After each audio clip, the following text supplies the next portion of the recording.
আসসালামু আলাইকুম, hello viewers, you are welcome to my YouTube channel English software. আজকে আমরা প্রেজেন্ট ইনডিফিনিট টেন্সের বাক্য তৈরির আরেকটা নিয়ম হবে। এই নিয়মটা হলো এক্সট্রিমেটিভ টেন্সে আধিক্যক জাতীয় ব্যবহার করা হয়। এখানে স্ট্রাকচারটা হলো হাউ বা what a plus adjective plus noun plus subject plus verb to. হ্যাঁ, এই নিয়মে যেমন কি সুন্দর গোলাপ ফুল। হ্যাঁ, এখানে আমরা হাউ দিয়ে শুরু করতে হবে, হাউ, তারপর অ্যাডজেক্টিভ নিয়ে আসতে হবে, অ্যাডজেক্টিভ হাউ বিউটিফুল, তারপরে সাবজেক্ট হচ্ছে গোলাপ দি রোজ, তারপরে ইজ ভার্ব টু বি। এভাবে সেন্টেন্সটা হবে স্ট্রাকচারটাই। অথবা হোয়াট এ দিয়ে শুরু করা যাবে, what a beautiful flower, what a beautiful flower. হ্যাঁ,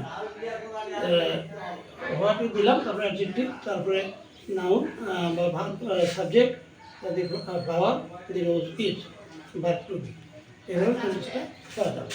আজকে এই পর্যন্তই, আবার দেখা হবে নতুন ভিডিও নিয়ে। থ্যাংক ইউ অল, আল্লাহ হাফেজ।